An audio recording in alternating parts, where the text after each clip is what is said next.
অনু চোখ বন্ধ করতেই অ্যারন অনুকে নিজের কোলে আরও শক্ত করে জড়িয়ে নেয়। তারপর সোজা গাছ থেকে লাফ দেয়। এত উচ্চতা থেকে লাফ দিলে যে কোনো মানুষের হাড়গোড় ভাঙতে বাধ্য, কিন্তু এতে যেন অ্যারনের কিছুই আসা যায় না। অ্যারন দিব্যি অনুকে কোলে নিয়ে হাওয়ার বেগে নিচে নামছে। নিচে নামার সময় অনুর খোলা চুলগুলো বারবার অ্যারনের মুখের উপরে এসে বিরক্ত করা শুরু করে। অ্যারনের এতে ভালো লাগছে ঠিকই, কিন্তু অ্যারন বেকাবুও হয়ে যাচ্ছে। অ্যারন শুধু ইচ্ছে করছে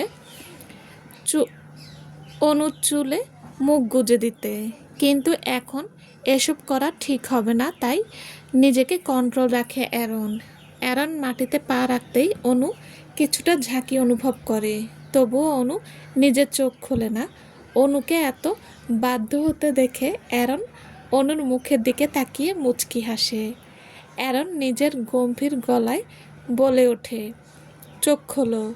অ্যারনের বলার সাথে সাথে অনু চোখ খোলে আর নিজেকে অ্যারনের কোলে দেখতে পায়। আর অ্যারন এখন মাটিতে দাঁড়িয়ে আছে। অনু ভেবে পাচ্ছে না এত তাড়াতাড়ি অ্যারন গাছ থেকে নামলোটা কিভাবে। অ্যারন অনুকে কোল থেকে নিচে নামিয়ে দেয়। নিচে নামতেই অনু অ্যারন থেকে কিছুটা দূরে সরে যায় আর বলে, ধন্যবাদ। সামান্য ধন্যবাদ দিয়ে আমার মন ভোলাতে পারবে না তুমি, মিস অনু। অনু অবাক হয়ে অ্যারনের দিকে তাকায়। অনুর অবাকের রেশ না কাটতেই অ্যারন অনুর একদম কাছে গিয়ে অনুর দিকে কিছুটা ঝুঁকে আবার বলল, যেখানে অ্যারন কার্লেন এর আশেপাশে থাকার জন্য মানুষ মুখিয়ে থাকে, সেখানে তুমি আমার জব থেকে রিজাইন করো? তোমার সাহস দেখে আমি অবাক হচ্ছি। এই জবে জয়েন করার আগেই তুমি কন্ট্রাক্ট পেপারে সাইন করেছো। কি কিছু মনে পড়ছে কি? করেছিলে সাইন? হ্যাঁ করেছিলাম তো। ওই যে কিছু নিয়ম লেখা ছিল, যে ভদ্রতা বজায় রাখা, এসবই তো ছিল এই কন্ট্রাক্ট পেপারে। তো এটা এখানে বলার কি আছে? অ্যারন বাঁকা হেসে বলে, ও তুমি পুরোটা তাহলে পড়নি। অসুবিধা নেই, আমি বলছি তোমাকে পুরোটা। ওগুলোর মধ্যে আরও একটা পয়েন্টও ছিল ওই পেপারে। 6 মাসের আগে তুমি নিজ ইচ্ছায় জব ছাড়তে চাও, তাহলে 6 মাসে তুমি যে স্যালারি পেতে সেটা আগে পরিশোধ করতে হবে তোমাকে। তারপর তুমি জব ছাড়তে পারো, নো প্রবলেম। অনুর মাথার ওপর যেন আকাশ ভেঙে পড়েছে। অনু বিস্ময় নিয়ে জিজ্ঞাসা করে, কি এগুলোও লেখা ছিল? কিন্তু আমি জব ছাড়লে আমাকে টাকা দিতে হবে কেন? আমার জায়গায় আপনি নতুন কাউকে জবে নিলেই তো হয়। অনুর কথায় অ্যারন অনুর দিকে পূর্ণ দৃষ্টিতে তাকায় আর মনে মনে বলে, তোমার জায়গায় যে কাউকে দিতে পারবো না প্রিন্সেস, আর না তোমাকে অন্যের হতে দেব। You are mine baby.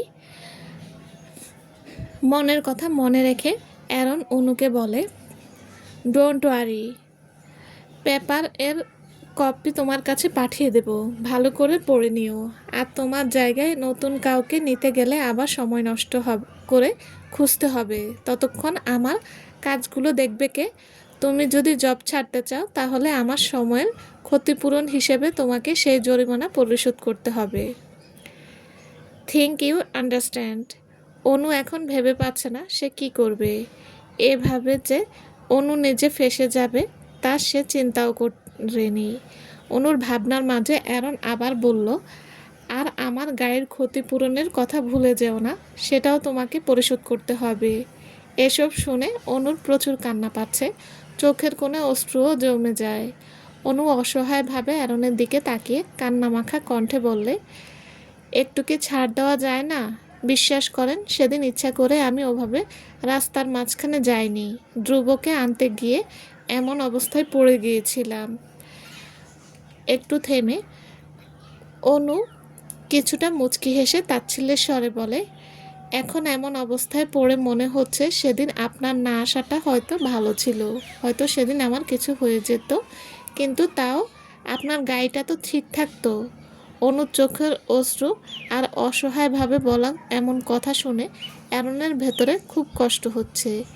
অ্যারনের মনে হচ্ছে অনুর কাছে গিয়ে অনুকে নিজের বুকের সাথে মিশিয়ে ফেলতে, কিন্তু অ্যারন বাইরে নিজের কাঠিন্য বজায় রেখে গম্ভীর গলায় বলল, ওকে, তুমি যদি জবটা কন্টিনিউ করো তাহলে আমার এমপ্লয়ি হিসেবে গাড়ির ক্ষতিপূরণটা মাফ করে দেব।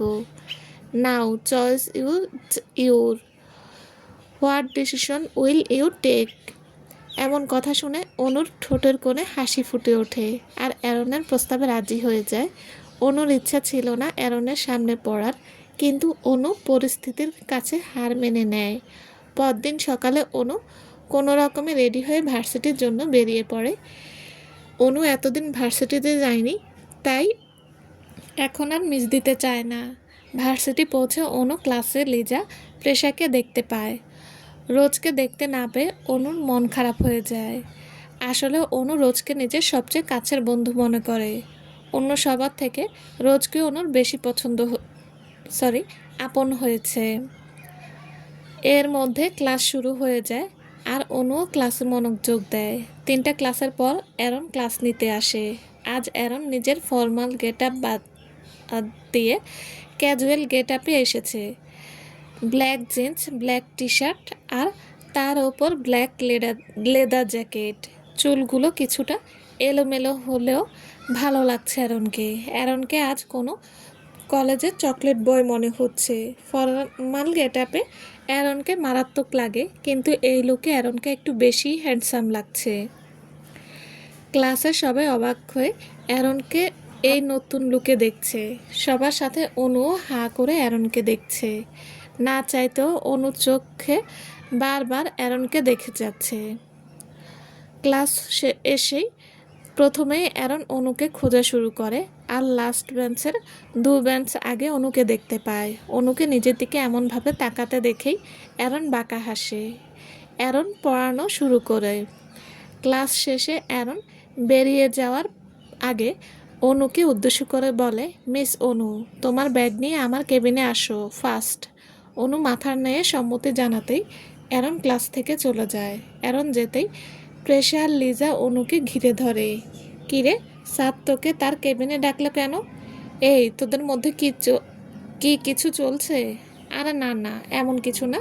আসলে আমি অ্যারন স্যারের পিএ হিসেবে জব পেয়েছি, তাই হয়তো কোনো কাজের জন্য ডেকেছে। কি? কবে? তারপর অনু ওদেরকে সব কিছু খুলে বলে।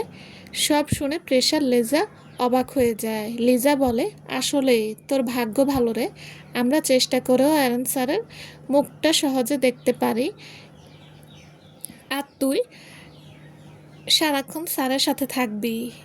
কি কপাল তোর। অনু দীর্ঘশ্বাস ফেলে বলে, আসছি রে, দেরি হলে স্যার বকবে।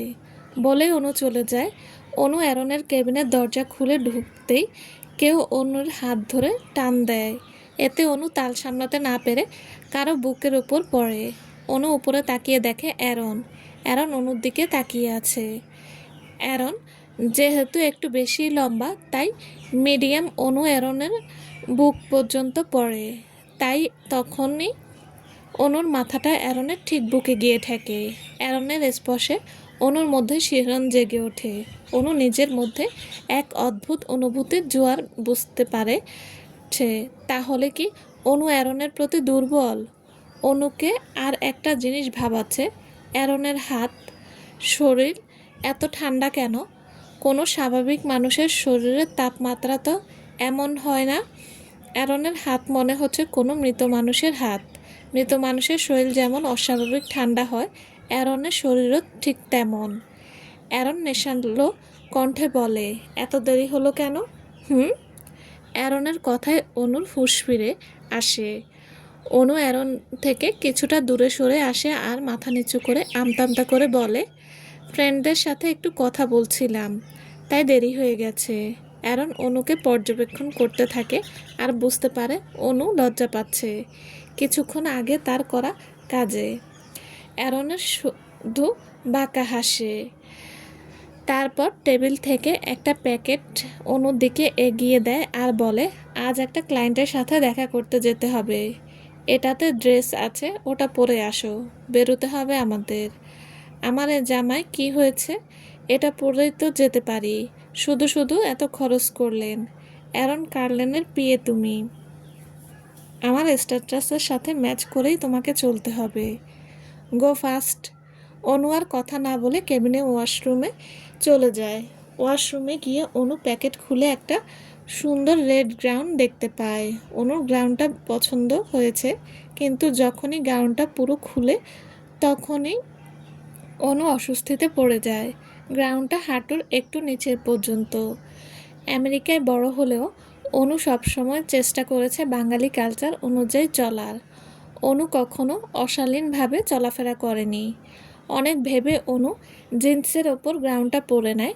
অনু আজ পিঙ্ক ওড়না পরেছে, কিন্তু এই রেড গাউন এর ওপরে এই ওড়না যে মানাবে না অনু ভালোই বুঝতে পেরেছে। ওড়না দিয়ে যাওয়ার পর যদি অ্যারন বকা দেয় এই চিন্তা করে অনু ওভাবেই বেরিয়ে আসে। অ্যারন জানালার পর্দা সরিয়ে জানালার বাইরে তাকিয়েছিল। ওয়াশরুমের দরজার শব্দ হতেই অ্যারন সেদিকে তাকায়। অনুকে গ্রাউন্ড পরা অবস্থায় দেখে অ্যারন মুচকি হাসে। রেড গ্রাউন্ডটা অনুর হলদে ফর্সা শরীরে অনেক মানিয়েছে। অ্যারন অনুকে পা থেকে পর্যন্ত খুঁটিয়ে খুঁটিয়ে দেখছে আর আস্তে আস্তে অনুর দিকে এগিয়ে যায়। এদিকে বুকে ওড়না না থাকায় অনুর খুব অস্বস্তি হচ্ছে। বারবার হাত দিয়ে নিজেকে ঢাকার চেষ্টা করছে। অ্যারন অনুর একদম কাছে এসে দাঁড়ায় আর কিছুটা ঝুঁকে অনুর কানের কাছে নিজের ঠোঁট এনে ফিসফিসিয়ে বলে, you are looking gorgeous like a princess. অ্যারনের এত কাছে আসা, সাথে এভাবে অনুর প্রশংসা করায় অনু হালকা কেঁপে ওঠে। অনুর ভেতরে অনুভূতির জোয়ার বইছে। অনু আস্তে আস্তে বলে, মিস্টার অ্যারন, যাবেন না? বলেই অ্যারন টেবিলের কাছে গিয়ে টেবিল থেকে আরেকটা প্যাকেট নেয়। সেটা থেকে অ্যারন একটা গোল্ডেন ওড়না বের করে। অ্যারন ওড়নাটা নিয়ে আবার অনুর কাছে ফিরে যায়। অ্যারন ওড়নাটা অনুর গায়ে জড়িয়ে দেয়। এতে অনু অ্যারনের দিকে অবাক হয়ে তাকিয়ে থাকে। অনুর বিশ্বাস হচ্ছে না অ্যারন ওর গায়ে ওড়না জড়িয়ে দিয়েছে। তাহলে কি অ্যারন স্যার আমার অসুবিধা বুঝতে পেরেছেন? যখনই অনুর মস্তিষ্ক জানান দিল যে আসলেই এটা সত্য, তখন অনু অ্যারনের প্রতি একটা মুগ্ধতা নিয়ে তাকায়। অনু নিজের চোখের মাধ্যমে অ্যারনকে কৃতজ্ঞতা জানাচ্ছে। অ্যারন তা বুঝতে পেরে মুচকি হাসে আর বলে, নাও ইউ আর পারফেক্ট। আমার জিনিস একান্ত দেখার অধিকার আমার। কারো তাতে একটুও নজর পড়ুক সেটা অ্যারন মেনে নেবে না। অ্যারন ইংলিশ কালচারের মধ্যে থাকলেও সে তার প্রিন্সেসের থেকে নিয়ে প্রচুর পজিটিভ। অনুকে অন্য নজরে দেখার অধিকার শুধু অ্যারনের, আর কারো নেই। অনুকে কিউট, সুন্দর, রাগী, হাসি, বিশেষ করে আবেদনময়ী রূপে শুধু অ্যারন দেখবে। অ্যারনকে যতই কাছ থেকে উপলব্ধি করছে ততই অনু মুগ্ধ হচ্ছে। অনুর সুবিধা অসুবিধা অস্বস্তি সব কিছুর খেয়াল রাখার অ্যারন রাখছে। অনুর প্রতি একটু গম্ভীর হলেও এখন পর্যন্ত অনুকে অসম্মান করেনি অ্যারন। টাওয়ালের ঘটনার পর অ্যারন চাইলে আরও বাড়াবাড়ি করতে পারত, কিন্তু সে তা করেনি। অ্যারন অনুকে বুঝেছে এমন একটা পুরুষ এর প্রতি যে কেউ দুর্বল হতে বাধ্য। হয়তো অনুও অ্যারনকে অন্য নজরে দেখা শুরু করেছে। অনু অ্যারনকে লুকিয়ে লুকিয়ে দেখছে। অ্যারন গাড়ি ড্রাইভ করছে, মাঝে মাঝে কপালের সামনে আসা চুলগুলো এক হাত দিয়ে ঠেলে পিছনে নেয়। অ্যারনের মনোযোগ গাড়ির দিকে থাকলেও অ্যারন বেশ বুঝতে পারছে অনু ওর দিকে তাকিয়ে মুচকি মুচকি হাসছে। অ্যারনে এবার মুচকি হাসে। রেস্টুরেন্টে পৌঁছাতেই অনু আর অ্যারন গাড়ি থেকে নেমে ভেতরে চলে যায়। অ্যারন আগে আর অনু অ্যারনের পেছন পেছন যাচ্ছে। একটা টেবিলে আগে থেকেই দুজন লোক বসা ছিল। অ্যারন তাদের দিকে এগিয়ে গিয়ে কুশলাদি বিনিময় করে। অনু অ্যারনের পেছনে দাঁড়িয়ে আছে। লোকটা অ্যারনকে বসতে অনুরোধ করতেই অ্যারন আগে চেয়ারে এগিয়ে অনুকে বসার, তারপর অনুর পাশেই বসে পড়ে। সামনে বসা ক্লায়েন্টের কিছু অথেন্টিক আমেরিকান ডিশ অর্ডার করে। অ্যারন সেগুলো কিছুতেই হাত না লাগিয়ে সরাসরি কাজের কথা শুরু করে।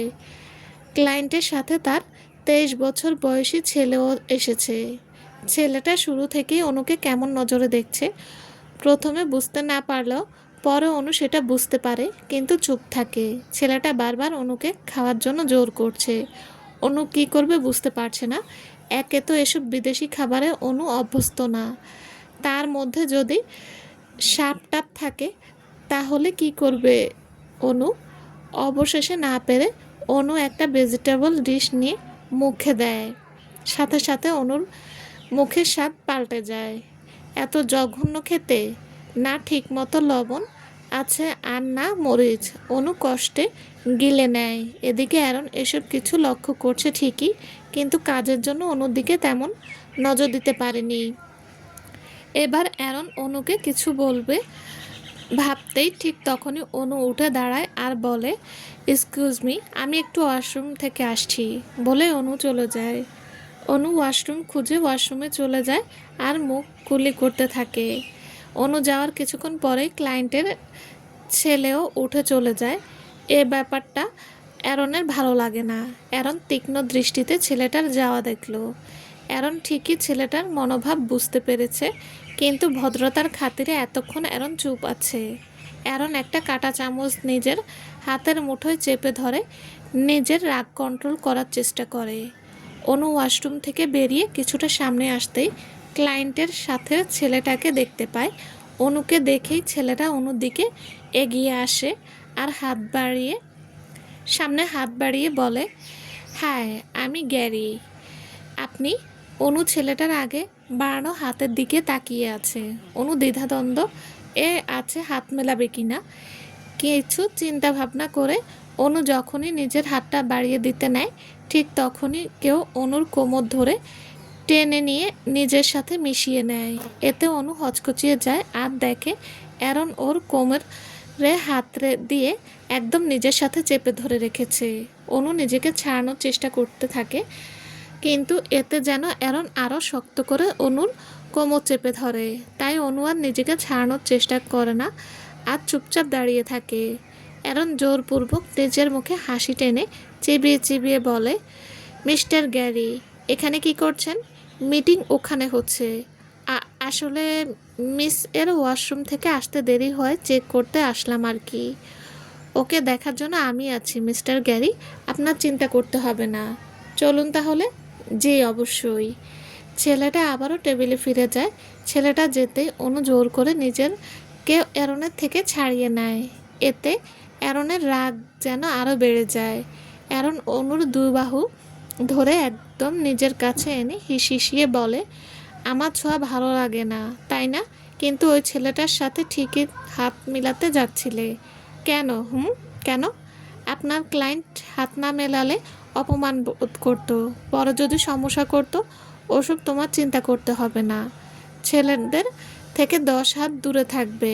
আই রিপিট, 10 হাত দূর। আমার কথা মতো না চললে otherwise you will be have to see my drug side. অ্যারনের এরূপ রাগী রূপ দেখে অনু কিছুটা ভয় পায় আর নীরবে মাথা নেড়ে সম্মতি জানায় যে সে মেনে চলবে।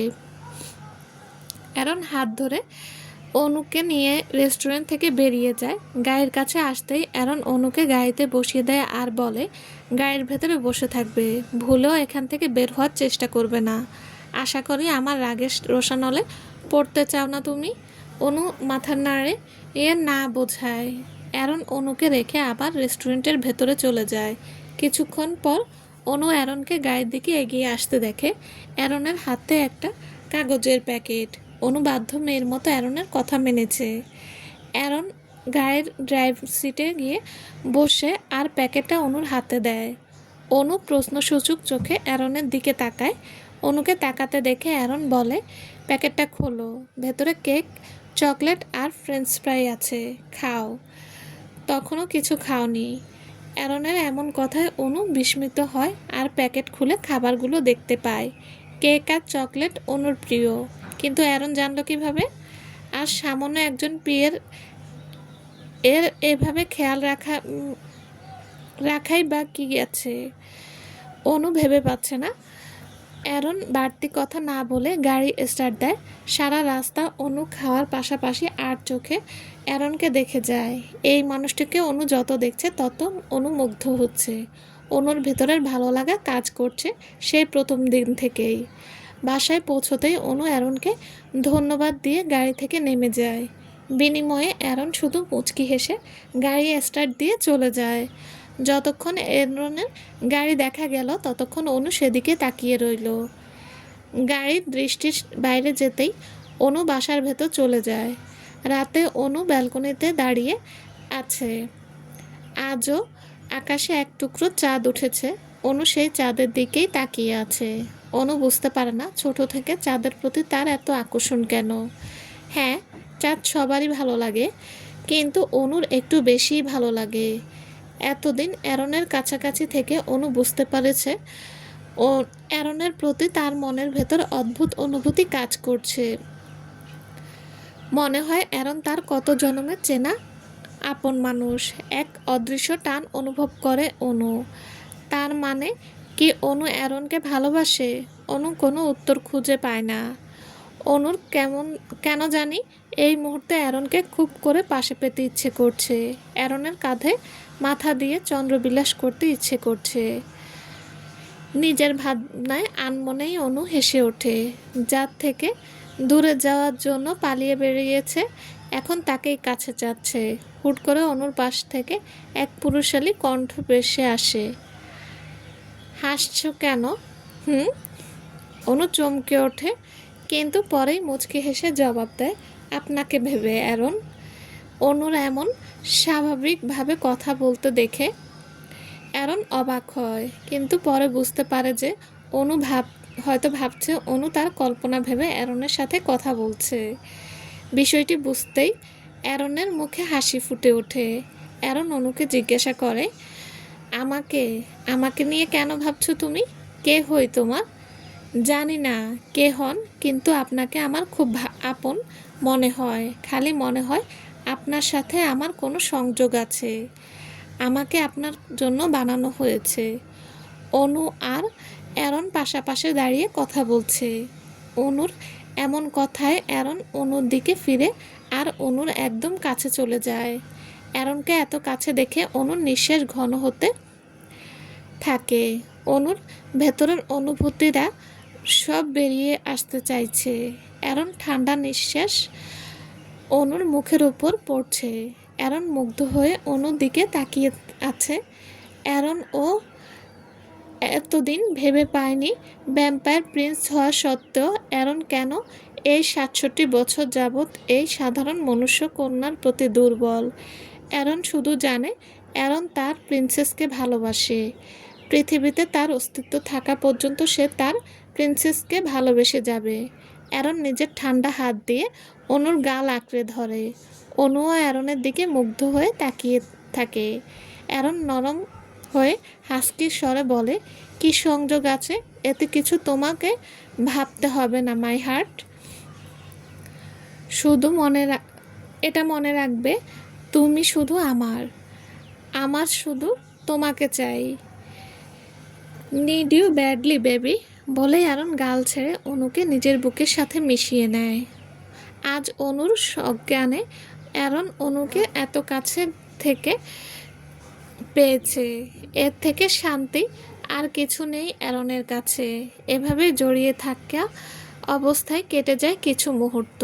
অ্যারন অনুকে আর একটু শক্ত করে জড়িয়ে ধরে, কিন্তু অনু তেমন রেসপন্স করে না। অনুর রেসপন্স না পেয়ে অ্যারন মাথাটা ঝুঁকিয়ে অনুর দিকে তাকায় আর দেখে অনু ঘুমিয়ে পড়েছে। অ্যারন তা দেখে হেসে ফেলে। এমন অবস্থায়ও যে কেউ ঘুমাতে পারে তা জানা ছিল না অ্যারনের। অ্যারন অনুকে কোলে তুলে নেয় আর রুমের দিকে এগিয়ে যায়। রুমে গিয়ে অনুকে বিছানায় শুইয়ে দেয়।